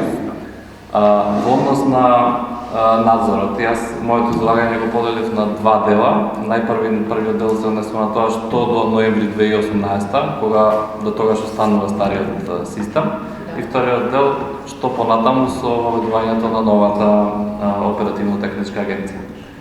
Значи, од тоа што ние како препораки го имаме за до ноември 2018, сметаме дека треба да има засилени посети на собраниските комисии и пред се подигање на свеста на пратениците за важноста од нивните посети, но исто така сите вклучени страни во процесот на спроведување на последните истражни мерки да издаваат полугодишни извештаи. Значи, тука ги вклучувам јавното обвинителство кое ги испреќа барањата, судовите кои што ги одобруваат, исто и Врховниот суд кој станува збор за безбедноста на државата, како и операторите кои ги дуплираат овие логови и имаат увид кога ќе биде активиран системот, дали некој се следи. Тоа е со цел да имаме повеќе споредбени податоци од сите институции и да се дојде до релевантни податоци, да видиме дали воопшто тие се совпаѓаат и дека само по законски барања се врши слушањето.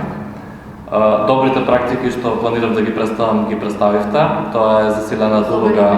Особено ме радува овој сегмент. Да, засилената улога на собраниските комисии, можноста за ненајавен надзор, можноста за немнозински надзор и воведувањето на граѓанска комисија. Сепак граѓанските организации тука имаат забелешки, бидејќи не се даваат насоки како оваа граѓанска комисија ќе биде уредена, дали како ќе бидат одрегулирани односите на новие учесници, или пола експерти, пола од граѓански организации, и како фактички би изгледал нивниот надзор, дали само по представка од граѓани или би можеле само иницијативно да постават. Дали може да се имamo овде, пошто многу прашање се, ако може да ве реферирам на досегашните, за да си со цел да не заборавам некој. Добро. Законот може да ги уреди условите за кои треба да ги исполнува лицата кои ќе бидат членови на Советот за граѓанска контрола. И треба да ги уреди основните прашања. Законот не може да уреди детали. Мислам, тоа е номотехничко правило кој што се следи и во другите закони. Во тие причини, како што сте го погледали на ЕНК, видите дека го утврдивме условите кои што мора да ги исполнуваат лицата, за да може да бидат избрани од страна на собранието. Тоа во конкретно случај за граѓанските организации беше минимум 5 години работно искуство, а 10 за експертите, бидејќи целата не беше да имаме докажани и искалени експерти во соодветната област, за да може да бидат способни да го извршат надзор. Меѓутоа, предвидовме, ако забележите, уште една одредба, дека Советот за граѓански надзор ќе донесе деловник за својата работа, каде што ќе прецизираат сите тие начинот на својата работа и слични. Мислам дека тоа е принцип кој што се следи и во другите области. Отворивте прашање за дали треба да видат врз основа на барање на страните, како ќе действат. Ве уверувам дека имавме широка дебата ние зборуваме околу себе во рамките на работната група во однос на ова прашање. Меѓутоа, така да се уште го финализираме текстот, вашите предлози се добре доедени. Меѓутоа, нашето размислување кое беше? Имаме собраниска комисија. И едни други, да не ги повторувам повторно сите тие надзорни тела. Собраниската комисија секогаш е обврзана да действува по собствена иницијатива и слично. Ако им му дадеме таа улога и на Советот на граѓанскиот надзор, што би била разликата? Тоа ни беше единствениот, како да го кажам, критериум зашто мислуваме, мислам, уште не се финализирали текстовите, зашто Советот на граѓанскиот надзор би требал да действува единствено по преставки на граѓаните. Добро. Само да најавам накратко, имаме една поширока група на граѓански организации, тоа е иницијативата за Blueprint групата, фактички посветена на делот на реформи во безбедносно-разузнавачките служби, која што во понеделник исто така организира настан, на кој што ќе се дискутира стрикно за овој совет, бидејќи сметаме дека доколку ние сме засегнати, најзасегнатата страна во формирање на таков совет, сметаме дека и нашите мислења треба да бидат заменени пред. Согласно, повторно ме охрабрувам истите да ги споделите со нас. Така. Сега би преминал накратко во однос на тоа што законот за оперативно-техничка агенција го дефинира. Во членот 7 се наведува дека фактички оваа институција ќе биде должна да поднесува извештај до собранието. Меѓутоа не е дефинирана содржината што точно овој извештај треба да содржи. Тоа сметаме дека представува мал проблем да се остави потоа директорот со деловник да го одреди. Со цел да се отстранат сите сомнежи, сметаме дека што точно извештајот треба да содржи, треба да биде дефинирано во самиот закон. Исто така, има и еден член во кој што се вели дека регистарот на активности на ОТА исто така ќе биде донесен со подзаконски акт од страна на директорот. Тука влегуваат сите тие податоци кои што ОТА треба да ги има и не може поради нивната сензитивност и поради нивната клучност за извршување надзор да биде оставено директорот сам да одреди кои податоци ќе бидат дел од овој регистар. Сметаме дека исто и тоа треба да влезе во самиот закон за ОТА. Исто така, во овој закон се предвидуваат годишни извештаи. Ние сметаме дека тоа е подолг период и предлагаме исто да бидат на полугодишно ниво. Со цел сите овие мерки се во насока конечно да се демистифицира тоа следење на комуникации и да се стави под построг надзор и контрола од собранието и од легјаните. Во однос на законот за следење на комуникации, веќе тоа го представија моите соговорници во однос на директивите на ЕУ, во однос на обработката на личните податоци, така да не би се повторувало. Но тука една точка која што мене ми е спорна е тоа што фокусот се става на легалноста на постапката, на законитоста, нели? Без при тоа да се навлезе во оправданоста и во ефективноста на распишаните мерки. Особено на следењето на комуникации како најинтрузивна мерка која што ја има на располагање, имаат на располагање службите и треба да биде, значи, last resort во однос кога не може со други начини и преку други мерки да се обезбедат некои податоци. Загрижува и тоа во една анализа што ние правевме, колку ваквата мерка е ефективна со оглед на тоа што во последните 3 години имаме само 7 пресуди, на кои што и не знаеме дали се правосилни, кои произлегле со користење на докази од следени комуникации. Сметаме дека тука многу посериозно треба аналитичкиот дел од службите да влезе и да се разгледа дали ваквата мерка е оправдана да се користи толку често. Друга област која што би сакал да ја напоменам е тоа што нели напомена дека ќе има посебен настан, но пак би повторила оваа граѓанска комисија, ако сакаме да биде стварно тело кое што ќе извршува некоја функција, треба и да се различно улогата однос на собраниските комисии, а ќе биде, треба стриктно да се определи колку често овие луѓе ќе треба да имаат состаноци, на кој начин дали ќе добиваат некаков надомест за тоа, фактички во што ќе имаат увид кога ќе отидат на терен, дали во службите и секако можноста да постапуваат самите на своје баре.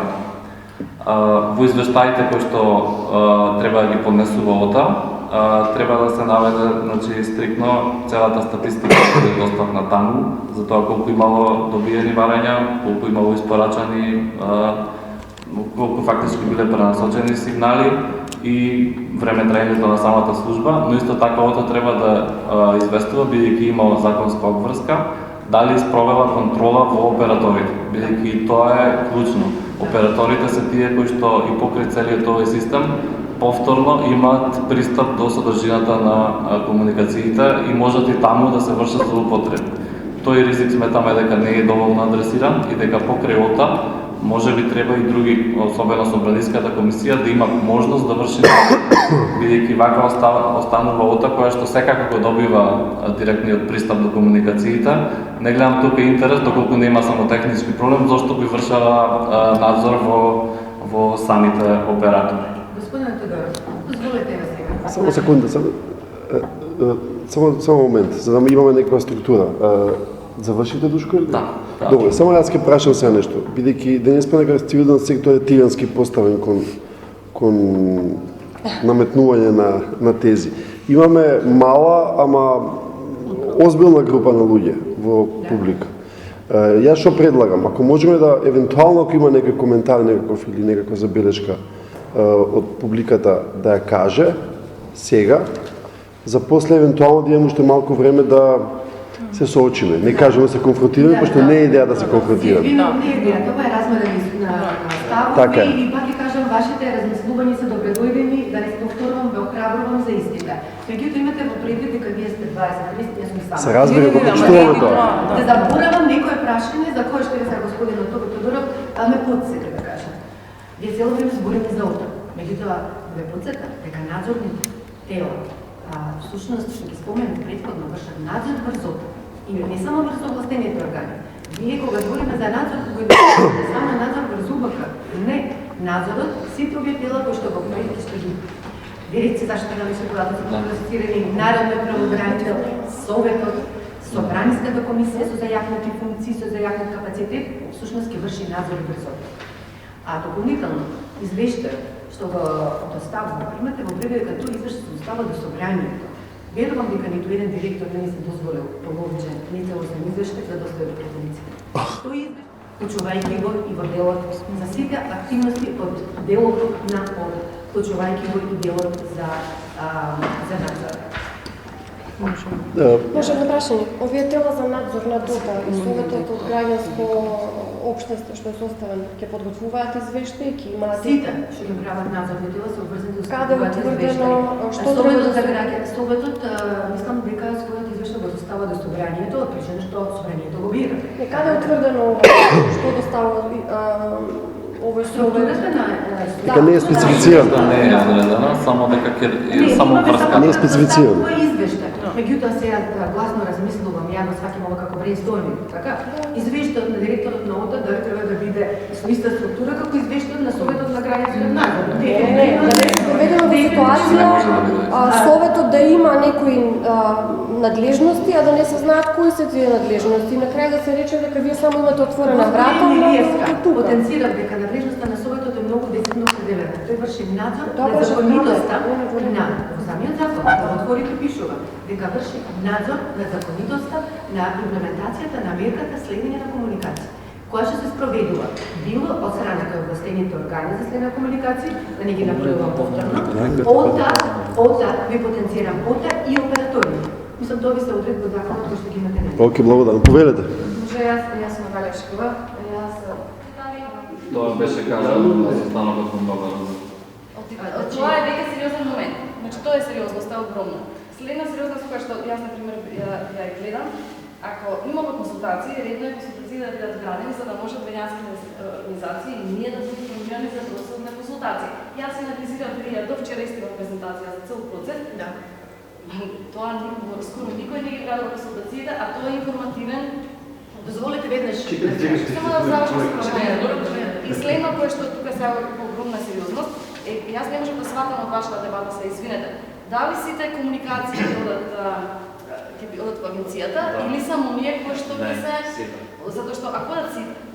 А ова имаме Европскиот суд за човекови права. Има донесено одлуки по Европската конвенција за човекови права и по велбата на Европската унија е дел ние сме подпишале. Значи тоа е директно противуставно и овој закон кој што ќе подлежи на повторни измени, кој што ќе биде уставно укинат поставено, и тоа значи повторно подкопуваме целокупната правна сигурност. И само се вртиме во круг и да, реформите по мене не се избрзани, туку се итни реформи, јас не согласувам со терминот на итни реформи, се согласувам со реформи.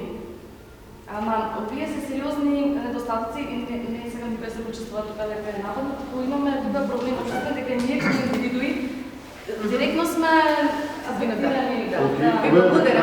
Само да се обеде на филм, ще едно прашање на коментар. Ама Силвина, ако може да отговорим на въпрос, што многу прашање се... Знаме да се граѓанското општество е два различни. Умела е друг принцип, друг хиерархија и субординација.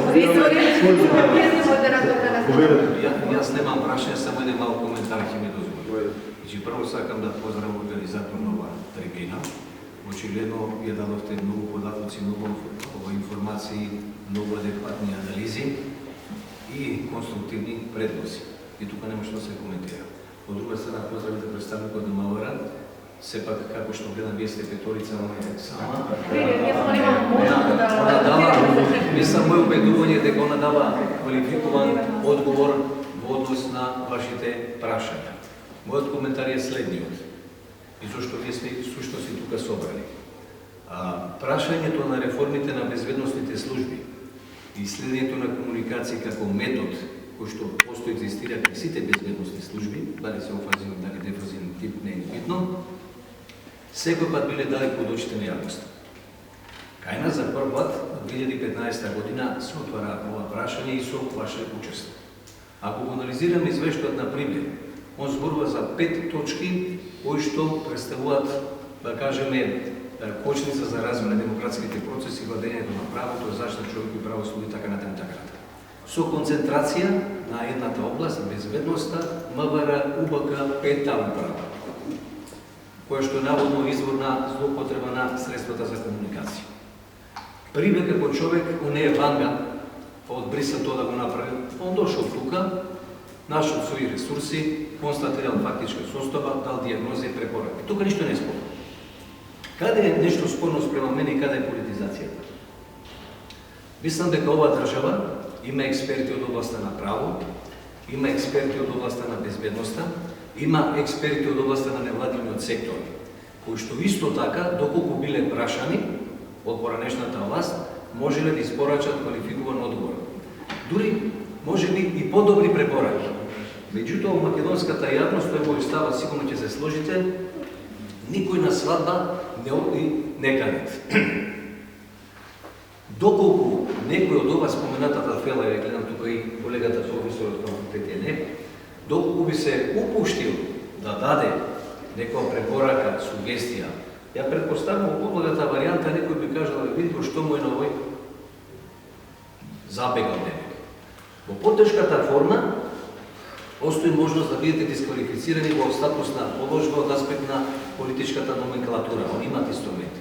Значи, да поентирам во тој дел. Исклучувањето на науката, исклучувањето на експертите, исклучувањето на граѓанска јавност, што сте вие сега на некој начин тука, укажува дека е направена грешка во минатото. Треба грешката да исправиме. Имаме. Зошто се прават реформите на безбедносните служби? Дали МВР има репер? Причините се јасни. Следето на комуникација не е само аферата бомби, ако се вратиме назад имаме дубло. Па имаме и голем ува, да не зборуваме кој кого обвинува. Меѓутоа, тука се постои кредибилитет на безбедносен систем генерално да одговори на обврските кои што постојат. МВР прави да нишчеко во тој дел. Постојат безбедносни системи големи на Америка, Франција, Германија, Италија и така натаму, како репер. Второто ниво, ви имате создавање на безбедносни системи и следење на комуникации во земјите кои што настанале по распаѓањето на Варшавскиот договор, не? Па имате примери во делот на распадот на Југословенска федерација. Како тоа се случувало во Словенија, Хрватска, Босна, Србија, кои се втори трет циклус и така натаму. Значи, Македонија се одлучи за еден модел кој е близок на хрватски. Дали има погрешно конотирано од ваша страна, дали вие некако ги мешате термините УБК и ОТА. ОТА е фактички делот на надлежности кои треба да произлезе од пета управа. Значи, тоа е едната димензија. И мислам дека тука треба да се појасни трите излезни грани кои што зборуваат дека моделот е сосема известно добар во оваа ситуација. Едната конексија, кога после да се надоврзам на колегата до вас во вашата десна страна, околу процентата мислам дека не е адекватно е формулирано, значи имаме конексија со јавното обвинител. Јавното обвинител тој кој издава решение за следното на комуникациите врз основа на образложението од консументот. Дали е законски, дали не е законски, дали е добро, што стана во среда. Добро, јавниот обвинител по сегашното решение. Ево, јавниот обвинител се добива. Поведете блиц или се? Ама не ми дозволите да завршам, не? Добро, мораме се да ограничим. После ако има време ќе поведете. Да, поведениот не честитки за наставник за дебатата, мислам дека се отворија толку многу прашања што уште еднаш покажува дека сепак самиот процес како течеше изборот на моделот и не беше така инклузивен и транспарентен како што се тврди, бидејќи ако од самите почеток граѓанските организации беа вклучени во процесот, тогаш мислам дека овие прашања ќе беа отворени многу порано и немаме потреба да овие дискусии точно во овој момент. Во однос на самиот модел, јас морам да кажам дека немам таков негативен став спрема формирањето на самата ОТА, така како што е замислена. Односно, мислам дека малку се мешат поимите во однос на тоа што ќе биде надлежност на ОТА, односно така како што барем законски стои, е дека ОТА нема да има можност да ги следи самите комуникации, туку само да ga примени можноста за следење, односно потоа тоа се пренесува во оние служби кои што имаат таква надлежност, во преубавка нели криминалистичката полиција, финансиска полиција и царинска управа, така што оној кој што ќе има можност да ја кажеме да ја уклучи мерката за следење, нема можност да ја применува како таква, додека пак оној кој што има пристап до самите комуникации, нема можност самиот да пристапи, односно потребно посредство. И сега, она што загрижува е тоа што поголемиот дел од работените ќе доаѓаат нели од УБК. Сите ние сме загрижени за организацијската култура во рамките на УБК и начинот на комуникација кој што ќе оди помеѓу, сега да кажеме, овие одделни две тела. Така што, кога веќе имаме нели избран модел и во овој момент немаме можност да влијаеме да одиме наназад, пајде да видиме воопшто да не формираме ваква агенција, дали тоа ќе бидат операторите така натаму, тогаш мислам дека конструктивно повеќе можеме да се фокусираме на залагање за што подобри контролни надзорни механизми на сите тела, односно институции кои што се вклучени во цела ова сфера на следење на комуникациите. Во однос на надзорот и контролата, како што кажавме, постојат сет од тела кои што се предвидени да вршат надзор, сите во својата сфера.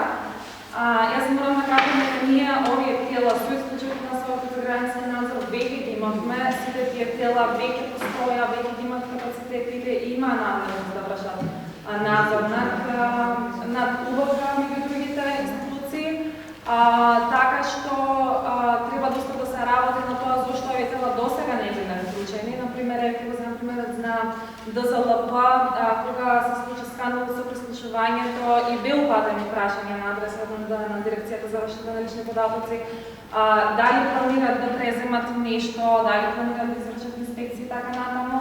На почетокот се оградија дека нема таква надлежност, меѓутоа видовме потоа без да има потреба на било какви измени или додавање на нови надлежности, се воспостави дека сепак ова тело имаше таква надлежност, за понатаму да се трансформира во единственото надзорно тело кое успеа да изврши било каква контрола во изминатиот период во УБК. Само да додадам едно нешто.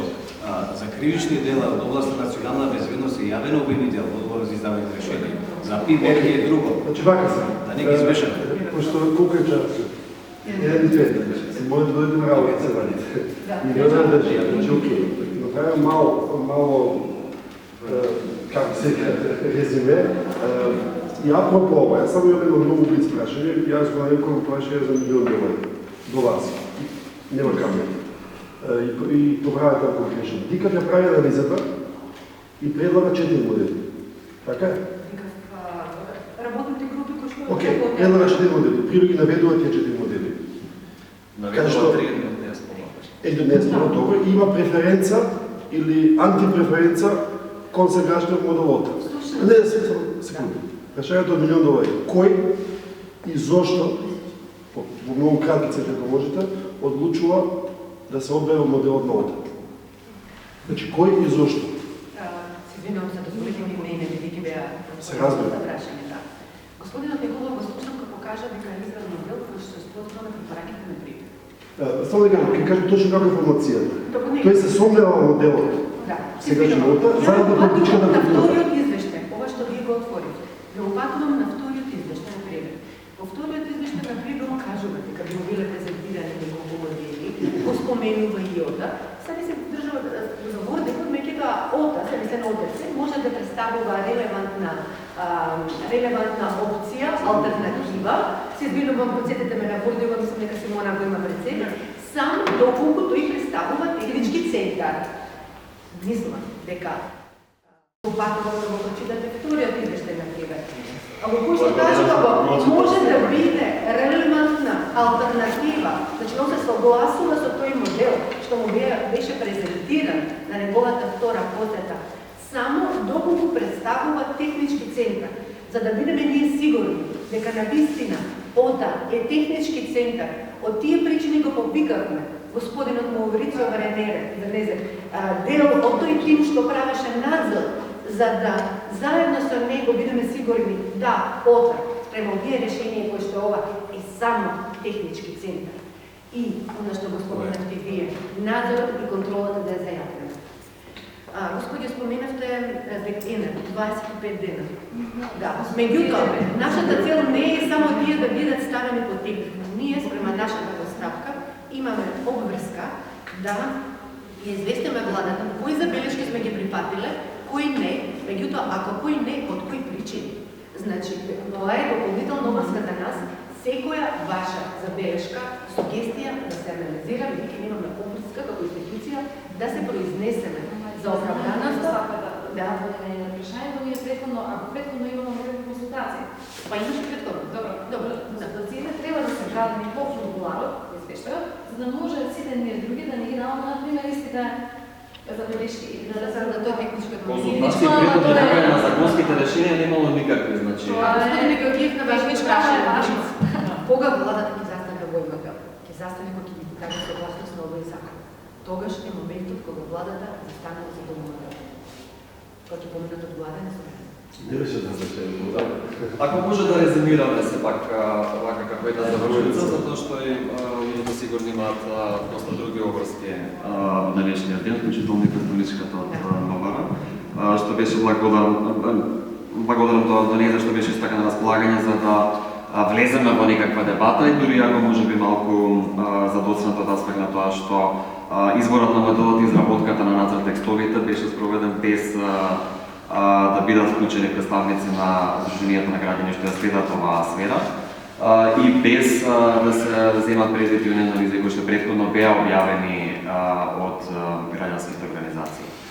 Овде една од главните работи за која што зборувавме денеска беше тоа дали се одговара на барањата на Приве. Се разбира, Приве не е сам по себе институција, иако е почитуван експерт.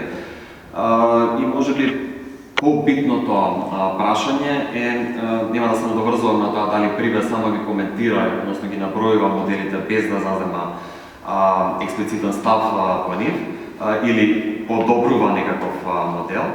Меѓутоа, од аспект на она што е за владата битно како институција која што се обидува да ја приближи земјата кон Европската унија, се разбира тука Европската комисија е клучната институција која што може да оцени што се реформи што се потребни во оваа сфера. Европската комисија издаде посебните реформски приоритети кога беше во кризата во Република Македонија, каде што наведува повеќе работи. Меѓу другото, еве за да не интерпретирам јас Приве или некој друг, ќе го прочитам пасот кој што однесува на пристапот до комуникациите на граѓаните. Значи, ова читам документ официјален на Европската комисија, итни реформски приоритети, каде што се бара владата да појасни во законските одредби и во праксата дека телеком операторите го вршат пренасочувањето на сигналите кон овластените агенции, само, и ова е блокирано овој дел од текстот, само врз основа на претходно добивање на соодветна судска наредба. Значи, да повторам, телеком операторите треба да вршат пренасочување на сигналите до овластените служби само врз основа на претходна судска наредба. Законските решенија кои се објавени на ЕНАР велат дека телеком операторите целиот се сообраќај на граѓаните без да дојдат судска наредба го пренасочуваат до овој. И повеќе нема да коментирам за Јас сашто се извинувам. Имаме време, меѓутоа добро намерно ви посочувам, прочитате го закон. Не е така. Јас го читав документот на Европската комисија. Меѓутоа да не бидеме секогаш не сме деца, да избегнеме паушални констатации. Не, ова беше цитат директно од Европската комисија. На самиот закон за содржината. Да. Во однос на оние други работи кои што беа спомнати, секако клучната грижа како да се обезбеди приватноста на граѓаните во ваков систем, согласно и праксата на Европскиот суд на правдата и Европскиот суд за човекови права и сите оние меѓународни документи кои што ја образуваат и Република Македонија. Конечно тука е уставот со два члена кои се однесуваат на приватноста во оваа сфера и имаме претходна веќе одлука на Уставниот суд каде што дел од одредбите за директен пристап на државните органи до целокупниот комуникацијски сообраќај на граѓаните се претходно укинати. Оно што се надеваме дека ќе го поттикнеме со ваквата дебата е дека ќе дадеме сигнал и на јавноста и на владата дека е потребно да се направи известно преиспитување. Значи, дали се исполнети барањата кои што ги наметнува ЕУ, дали е направено согласување со соодветната правна рамка на ЕУ во оваа сфера и се разбира дали е спроведен соодветно процесот на консултации. Од таа причина ние се решивме да поднесеме сепак коментари на ваквите предлози, кои што се прилично детални, ни земаа доста време за да ги подготвиме. Исто така и група, не само овие организации што се на главната маса, значи групата Blueprint, групата каде што се меѓу друго техничкиот комитет аналитика Евротинг Секуриtas, повторно извине, и исто така и неколку физички лица кои што се вклучени како експерти во овој состав, поднесоа предлози кои што горе-доле се однесуваат на што го зборуваме денеска тука. И се надеваме дека владата сепак има време до понеделник, како што ни беше кажано ново, дека тогаш ќе има седница на влада на оваа тема, да ги разгледа ваквите предлози и да ги гради во законските решенија. Оно што исто така би сакале да го посочиме е дека беа спомнати повеќе институции, како например државниот Дирекцијата за заштита на лични податоци, Народниот правобранител, кои што се вклучени во групата. Меѓутоа сметаме дека законските решенија треба да предвидат нивно подетално и да регулираат нивно подетално вклучување и во постапката на надзор, меѓутоа не само надзор постфестум, туку надзор и во фазата на одобрување на барањата за следење на комуникациите и во текот на спроведувањето на самите комуникации. Она што беше споменато како едно искуство од Грузија во оваа сфера, се разбира може да се преслика и во наши услови и тоа од причина што, како што спомна и некој од присутните, односно од лицата во публиката, голем дел од овие заштитни механизми ние претходно ги имавме, меѓутоа се покажа како нефункционални. Значи имавме собраниски комисии, меѓутоа очигледно не функционира работата. Сега се направили некои измени, посебно во овој дел од надзора, како што спомнавте вие, барем во тој дел има сериозно преземање на дел од препораките на Приве во реформите. Меѓутоа е потребно известно допрецизирање во поглед на предсекретариумите за избор на членовите и постапката за избор на членовите на граѓанскиот совет. Понатаму не се детално пропишани. Немаме поинако видување, мислам дека во демократија на основните компоненти на демократијата е плурализмот, значи разлики на мислење и право да се искаже таквото мислење јавно. Од тој аспект во сегментот на надзорот е посебно битно и што кои податоци ќе ги има јавноста. Една работа е што ќе добива собранието, меѓутоа друга работа е што ќе добива јавноста.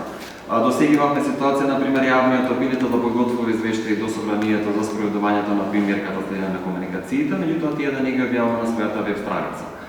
Исто така имавме ситуација таквите извештаи да бидат доставувани предоцна во собраниските комисии, например да се достават извештаи за претходната година во текот на јули, значи тоа е пракса која што постоеше повеќе години, а собраниската комисија треба да го извести собранието, значи пленарниот состав на собранието, во февруари за својата работа што ја вршила минатата година. Од тука сметаме дека постои простор и во делот на надзорот, иако овде мислам дека најдалеко е отидено во креирање на еден посериозен систем, да се допрецизираат многу од овие работи кои што беа спомнати на денешниот настан. Понатаму, она што исто би сакале да апелираме да се актуализира како прашање во овие процеси, е прашањето на метаподатоците што ги спомнав и праксата на Европскиот суд на правдата. Ако овие одредби за собирање и задржување на метаподатоци во нашиот закон за електронски комуникации биле градени врз основа на биле оправдани како транспонирање на соодветна директива на ЕУ, во моментот кога таквата директива е поништена од страна на Европскиот суд на правдата, соодветно сметаме дека треба и нашиот закон за електронски комуникации да претрпи соодветна